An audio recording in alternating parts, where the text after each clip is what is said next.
दिल्ली में विपक्ष के नेता राहुल गांधी ने कहा, हम स्वर्गीय सीतारमण केसरी को उनकी 25वीं पुण्यतिथि पर पुष्पांजलि अर्पित करते हैं। गोपालगंज बिहार में केंद्रीय मंत्री शिवराज सिंह चौहान ने कहा, एनडीए के पक्ष में समर्थन की लहर चल रही है। जनता जंगल राज नहीं बल्कि मंगल राज चाहती है। वे बिहार को क्राइम स्टेट बनाना चाहते हैं और हम बिहार को प्राइम स्टेट बनाना चाहते हैं। बहनें एकजुट होकर एनडीए का समर्थन कर रही हैं।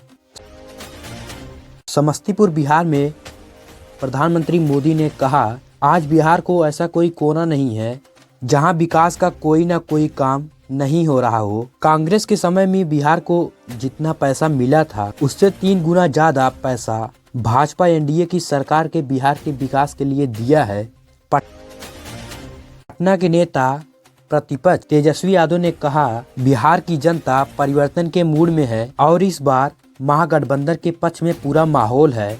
प्रधानमंत्री मोदी के भाषण में कुछ भी सकारात्मक नहीं है। पिछले 11 साल में बिहार को क्या मिला, इसका जवाब जनता मांग रही है। बिहार हर मामले में गुजरात से बड़ा है और प्रधानमंत्री ने केवल बिहार को ठगा है।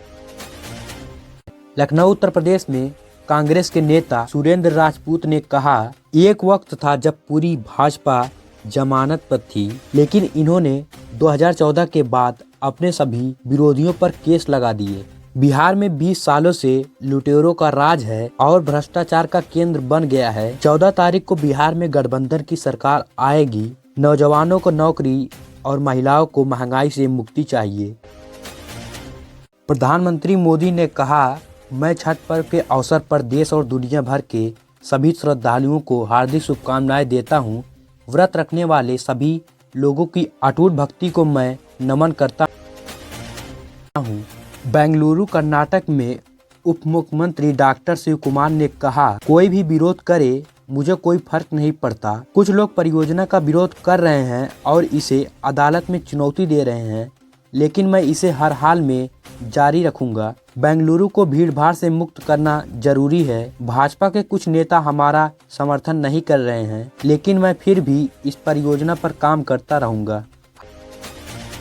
हाजीपुर वैशाली में केंद्रीय मंत्री नित्यानंद राय ने कहा, 20 महीने में क्या कर पाए हैं, वे विकास की बात नहीं करेंगे। महिलाओं, गरीबों, किसानों और युवाओं का उत्थान करना उनकी नीयत में ही नहीं है।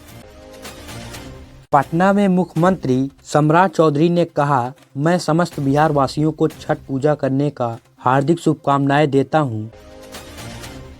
लखनऊ में उत्तर प्रदेश के मुख्यमंत्री योगी आदित्यनाथ सीएम आवास पर अधिकारियों के साथ अयोध्या विकास मास्टर प्लान पर बैठक की। पटना में कांग्रेस नेता पवन खेड़ा ने कहा, बिहार की राजधानी में महिलाएं और व्यापारी खुद को सुरक्षित महसूस नहीं करते। अगर पटना की ये स्थिति है तो पूरे राज्य की हालत का अंदाजा लगाया जा सकता है। अगर नीयत साफ है तो सब कुछ संभव है। यही घोषणा पत्र का संदेश है।